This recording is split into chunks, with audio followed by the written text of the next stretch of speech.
A continuación, por la bancada Acción Popular Frente Amplio, tiene el uso de la palabra el señor congresista Manuel Damer Ego Aguirre. Señor presidente, cuando un país que tenga un Estado y un Estado que se reclame soberano y funcionarios que crean que están ejerciendo esa la responsabilidad de soberanía, ven que se va a vender un territorio donde están riquezas minerales que convertirían a esa empresa en una empresa que domine el 30% de la producción de cobre del mundo y que está interesado en venderle a un socio o a un comprador que tiene el control de casi el 40% de la producción, del uso de la producción de cobre del mundo, y que están negociando entre ellos, y que al negociar entre ellos están discutiendo cuánto van a ganar, cuánto van a perder, cómo compran, cómo venden. Se estarían preocupando de la baja policía si en el local que están en la zona de las Bambas hay luz o hay agua para su carro, o ese Estado estaría preocupándose qué pasa en esa negociación. Y ese es el problema de esta situación, y los muertos y los problemas que se ocasionan en el sur es por esa falta de perspectiva de soberanía en el manejo de los asuntos públicos. Y algo más, porque aquí ya se ha dicho en una oportunidad, han negociado entre la empresa Glencore y los chinos para que se pague impuestos en base a una doble tributación en el Perú. Esto es, para que no se pague impuesto como si el bien estuviera en el Perú, sino se pague impuesto como si el bien estuviera en Suiza, como si fueran chocolates suizos y no cobre peruano. Y eso lo han negociado, y eso ha sido aprobado por este Congreso, con una información absolutamente falsa enviada por la SUNAT. Yo tengo acá el documento de la SUNAT, donde dice lo siguiente: el dictamen de la Comisión del Congreso señala: la SUNAT ha estimado la posible pérdida tributaria que implicaría la plena aplicación a partir del 2012 de un CDI con la Confederación Suiza. El impacto fiscal se calculó en 26,6 millones anuales de soles, tomando como referencia las retenciones del impuesto realizadas en el 2010 a sujetos no domiciliados en el país proveniente de la Confederación Suiza. Es pertinente destacar que producto de la negociación se logró reducir el impacto fiscal para el Perú, que inicialmente se había estimado por la SUNAT en 31,1 millones de soles anuales. ¿Qué dice un estudio especializado? Las Bambas, cuando la política, los impuestos y el lobby se juntan. ¿Qué dice? Que el estimado más probable es que vendido a 5.220 millones de dólares debería ser un 30% de impuesto real. ¿Cuánto han pagado de impuestos de verdad? ¿Cuánto han pagado de impuestos por esta operación? ¿El 30% de 5.220 millones de dólares? Como si estuvieran pagando el impuesto en el Perú, o lo han pagado como si hubieran comprado chocolates suizos. Esa es una estafa contra el Perú, es una burda y cruel estafa contra el Perú. Cualquier Estado soberano, ¿qué hubiera hecho? Hubiera dicho: ahí tenemos por lo menos 1.200 millones de dólares, con ese dinero, ¿cómo hacemos el desarrollo del área? El mineroducto significa un uso del agua en forma equivocada, pero los camiones pasando por la zona permanentemente significan una saturación inmensa de un área donde hay precariedades de servicios, de transporte y de condiciones de vida, y por lo tanto utilicemos esos 1.200 millones de dólares para hacer un plan de desarrollo de todo el área, donde están las principales formas de producción de semilla de papa, donde están diversos productos agrícolas que tienen mercado no solamente regional sino mundial, donde hay ganadería, donde hay acceso entre costa, sierra y Amazonía que puede traer flujos de comercio, donde hay otros productos, y haría un proyecto de desarrollo del área. ¿Qué han hecho todos los países que tienen empresas, que hay lugares con minerales que van a venderlos? ¿Qué hacen? Aprovechan el impuesto, no para que no haya inversión privada, sino que paguen el impuesto que deben pagar, y ese impuesto que deben pagar lo utilizan para un plan de desarrollo de esa área. Aquí lo que están haciendo es una labor de baja policía. Van a utilizar para recoger los muertos, para limpiar los cadáveres, para arreglarle los desaguisados de la empresa. ¿Y dónde está el plan de desarrollo? ¿Y dónde están las propuestas que reclama la población? ¿Y dónde está el dinero sobre todo? Un dinero robado al Perú, no tiene otro nombre. Aquí el Congreso tiene que investigar por qué razón la SUNAT, la señora Tania Quispe y el ministro de Economía, Luis Castilla, dijeron que no iba a pasar nada, que eran 20 y tantos millones de dólares los que se perdían si en vez de vender cobre, los suizos iban a vender chocolates disfrazados de cobre. Eso es lo que debe investigarse, señor presidente, porque esto es realmente gravísimo. Y la segunda pregunta es, ¿qué proyecto tiene el Poder Ejecutivo? Continúe usted, congresista Dame. Como todo ocurre en la historia, algún día se sabrá que eso no fue gratis. Eso tiene un nombre, eso se llama lobby. Un lobby altamente ganancioso, porque no se ha vendido chocolate sino cobre. Y no se ha hecho ningún plan de desarrollo, inclusive para el área. Ni siquiera se han dado, ya bueno, vamos a esconderlo un poco y hagamos un poco de inversión. Ni siquiera. Simplemente represión y luego a curar a los heridos y a enterrar a los muertos. Ese es el problema, señor presidente, que estamos enfrentando ahora. Porque ya está el proyecto de doble tributación. Ya alguien se ha quedado con varios millones de dólares en el camino. Algún abogado, algún estudio de abogados, algunos estudios de empresas, alguien que hizo un servicio, algún funcionario público. Algún día se sabrá, señor presidente, yo puedo decirlo. Algún día se sabrá. Y habrá que investigarlo. Pero además ahora, el Estado está en la obligación. No puede discutirse que va a haber en un área donde están las Bambas un proyecto de ese impacto sin discutir, por ejemplo, todo el transporte en la parte del sur del Perú. Se está cambiando el mineroducto, que significa usar un agua en una zona donde hay limitada condición de agua, para cambiarlo por una carretera que van a pasar camiones. ¿Y por qué no se usa el ferrocarril? Había un proyecto para hacer una ampliación del ferrocarril y para tener el ferrocarril que permitiría no solamente llevar minerales, sino transporte de pasajeros, y cambiaría totalmente el uso de las condiciones del transporte en el área. ¿Qué cosa hay de los proyectos de inversión reales? Ni siquiera las mínimas cosas para asistencia técnica a los productores agrícolas. Ha habido un congresista, que no está en este momento presente, que decía, tal proyecto no se ha hecho nada, tal otro proyecto de asistencia técnica no se ha hecho nada. No se ha hecho ningún proyecto de asistencia técnica real. Se han puesto curitas, se han puesto lavativos, se han puesto cosas, pero no se ha hecho ningún proyecto porque no hay proyectos. Porque los responsables del Estado actual no piensan en tener proyectos de desarrollo del conjunto del territorio, sino piensan en ver cómo se facilita la inversión y cómo se garantiza que alguien se lleve sus millones. Hay un problema de concepto, de concepción del manejo público, del manejo de la soberanía, del manejo de la política del Estado. Y en el área, eso al país y a las localidades le cuesta. Y por eso es que las localidades, también por el hecho de que al cambiarse las reglas ambientales, ahora se puede hacer cualquier cosa y la gente ni siquiera le informan, ni siquiera se preocupa por informarle, y cuando viene el estallido, que los muertos carguen con la desinformación. Ahí tiene que corregirse inmediatamente ese error de esa simplificación de los trámites que lleva a esta circunstancia. Pero el problema de fondo es que no puede haber una inversión de esa envergadura sin que el Estado, es decir, gobierno nacional, gobierno regional, gobiernos municipales, la sociedad, los empresarios, vean que en el conjunto del área se requiere una modificación.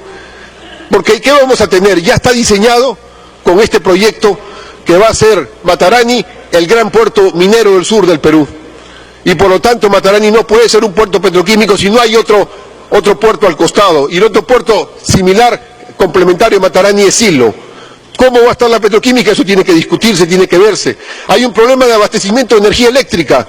¿Cuáles son las condiciones de abastecimiento de electricidad para que lleguen las redes realmente a las posibilidades de elevar mejores condiciones de vida al conjunto de la población? Nada. ¿Cuáles son las posibilidades de tecnificar las condiciones de la agricultura y la ganadería del área y hacer que tengan abastecimiento a todo el mercado, no solamente amazónico, sino boliviano y argentino y chileno, que está en esa área de influencia? Sobre eso tampoco no hay ningún proyecto, no hay absolutamente nada. Y tienen absolutamente razón los pobladores del área cuando critican, cuando denuncian, cuando señalan que hay un abandono por parte del Estado y del gobierno y de las autoridades en general y del Congreso incluido, porque sobre eso no se habla. Sobre eso no se dice nada, no hay ninguna propuesta, ningún programa, ningún proyecto, ninguna decisión, ni siquiera pensada ni anunciada, ni siquiera dicha por decirla, ni siquiera dicha para estudiarla, nada. Simplemente es un tema que no se toca, es un tema que no le corresponde a la política, que no le corresponde al Estado, que no le corresponde a la soberanía. Entonces, ¿a quién le corresponde? ¿Somos un mercado o somos un país? ¿Somos una nación? ¿Somos una patria o somos un mercado compra y venta? Somos una nación, señor presidente, señores congresistas, y esa es la óptica que se ha perdido y por eso están los muertos y por eso está la crisis. Por eso me parece que ante esta circunstancia el Congreso tiene que tomar decisiones, por lo menos dos. Una decisión clave es la que tiene que exigir que se investigue, que se abra una investigación de cómo así se mintió al Congreso para permitir que se dejara de pagar impuestos según el domicilio en el Perú y se pagara como si estuvieran comprando chocolates. Y no cualquier cantidad de impuestos. En vez de 1.200 millones, pagar 300 millones de dólares. Ese es un tema. Y el segundo tema es la ineficiencia absoluta del Estado, de los organismos públicos centrales, de los ministerios a cargo. Está muy bien que nos vengan a contar cómo han amortiguado el cambiazo que se hicieron en los productos de molibdeno y en las diversas formas de transportar. ¿Y qué hay del proyecto de desarrollo? No hay nada. ¿Y qué hay de la inversión? Ni siquiera se puede implementar. Bien lo ha dicho el congresista de que hay 45 millones de dólares que no se saben en qué invertir, que no hay proyectos de inversión, que están abandonados. Y es una zona que no es cualquier zona. Es la zona cuyo desarrollo permitiría enfrentar y balancear a la cocaína del BRAE, permitiría darle otra perspectiva a toda el área de esa zona, a toda la población que habita esa zona. ¿Qué tiene el Estado, qué tiene el gobierno al respecto ahora que se está yendo? Nada, dejar que circule nomás, crear más distritos en la zona, crear más distritos, pero no crear sistemas productivos. ¿Qué hay sobre un cambio en lo que es la capacidad de educación y de salud, de los regímenes de educación y de salud? Son las zonas donde ha crecido más la pobreza, señor presidente, donde ha crecido mucho más la pobreza. En el Perú hay zonas donde ha disminuido la pobreza y ahora está volviendo a crecer, y hay zonas donde ha seguido creciendo la pobreza, y donde ha seguido creciendo no solamente la desnutrición, sino la falta de acceso a servicios básicos. Hay áreas que han mejorado de la vida de la gente, pero transitoriamente, porque el último conflicto que ha habido tiene mucho que ver con que se terminó la etapa de construcción y se pasó a una etapa ya de trabajo permanente, y por lo tanto varios trabajadores, miles de trabajadores quedaron sin empleo, y varios que se habían mudado para tener una mejor condición de acceso a servicios y bienes se quedaban en el aire, y hay una protesta. Eso tiene algo que ver con el asunto, pero el problema de fondo no es solamente ese paso.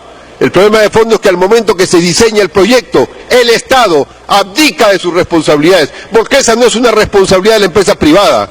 La empresa privada no va a hacer esos planes, es una responsabilidad de lo público, de la política, del Estado, de la soberanía, y eso es lo que se ha abandonado sistemáticamente para dejarlo en manos del lobby, en manos de quienes sacan ganancias bajo la mesa, de tener políticas que ocultan, engañan o deforman lo que son realmente las decisiones que se están adoptando. Es por ello, señor presidente, que los muertos que se han ocasionado en este caso, en esta circunstancia, y la situación tan tensa vivida, no se va a desaparecer porque se vayan a dar algunas medidas parciales que permitan decirle a la gente: mira, ¿sabes qué? Ya pues vamos a pasar los ómnibus con tal cantidad, el transporte con tal cantidad de tiempo, te vamos a mejorar un poco el servicio de agua, te vamos a bajar el costo de la electricidad, y estamos arreglando el problema. No se soluciona así. Y la población lo sabe bien, es una población aguerrida, es una población de larga lucha, de reivindicar sus intereses, larguísima lucha, y es una población que tiene una tradición asociativa y comunera muy grande, y es una población además que vive la ganadería y la agricultura, pero que trabaja en todas partes del país, que es migrante, que está vinculada a grandes mercados mundiales, que tiene parientes que están viviendo en todas partes del mundo. No es una población encerrada, es una población en el mundo global y local al mismo tiempo, y que tiene sabiduría y responsabilidades, pero por eso mismo, si no hay una adecuada respuesta del Estado, ahí lo que va a haber es cada vez más y mayor crisis. Lo que debería hacer el Estado es hacer un plan de desarrollo especial, donde le dé mayores capacidades y atributos a los gobiernos regionales y a los municipios, y a las comunidades campesinas, a las formas asociativas, para que ellos vean, con recursos reales, ¿de dónde saldrán? Hay que cortarle la mano al que hizo el lobby, a los que hicieron el lobby, hay que sancionar a los lobistas, hay que recuperar el dinero, y hay que sancionar también a aquellos que han hecho negociados a espalda del Perú, y hay que hablar con las empresas, en serio. ¿Estas empresas vienen para someter al Perú o vienen para una buena relación con el Perú? Yo estoy convencido que las empresas en general, cuando van a un país, cualquiera que sea el país del cual vienen, quieren una relación de largo plazo con ese país. Yo no creo que una empresa sea de China, de Estados Unidos, de Japón o de Alemania, de cualquier país que sea, viene para 30 años para quedarse peleando con ese Estado 30 años. No, viene para buscar formas de convivencia, viene para buscar formas adecuadas de relación. Y eso es lo que no hay, y eso es lo que no ha habido, y eso es lo que tampoco se anuncia que habrá. No hay ninguna propuesta ni política al respecto. De ahí, señor presidente, que este debate es un debate muy importante, porque no solamente con las bambas hay este problema. El conjunto del Perú está atravesado de esta circunstancia. Nos estamos convirtiendo en un país de archipiélagos mineros energéticos manejados en forma lobista, donde el Estado es el que pone la baja policía y no pone la política pública, no pone la soberanía. Estamos viviendo en una nación que se va desintegrando desde el punto de vista de la gestión territorial en grandes archipiélagos donde los dominios del mercado son manejados por las empresas privadas de acuerdo a los intereses globales.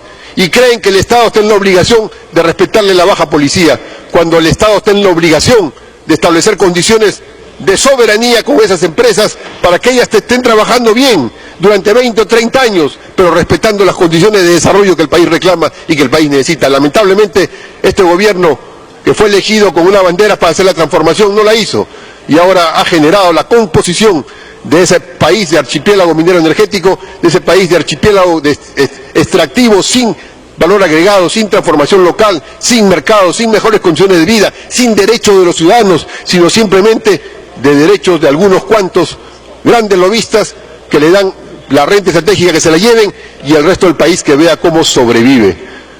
El Estado peruano, señor presidente, debería, en esta discusión, ver que los ministros tienen la responsabilidad, a este momento, hasta lo que nos han dicho, de la baja policía. No han dicho nada de la política de Estado. Ningún ministro ha hablado de política de Estado sobre este problema, no sobre problemas abstractos, sobre este problema. Ninguno ha dicho qué va a ocurrir en el conjunto del área, qué va a pasar en el conjunto del área, cuya dinámica va a ser cada vez más aguda. Por eso esperamos que pueda abrirse un debate, una discusión, pero en especial que el Congreso vea con claridad que tiene que haber una investigación a profundidad a eso que fue una mentira al Congreso para facilitar un Congreso de doble tributación que ha constituido en una estafa al Perú y un negocio para algunos lobistas.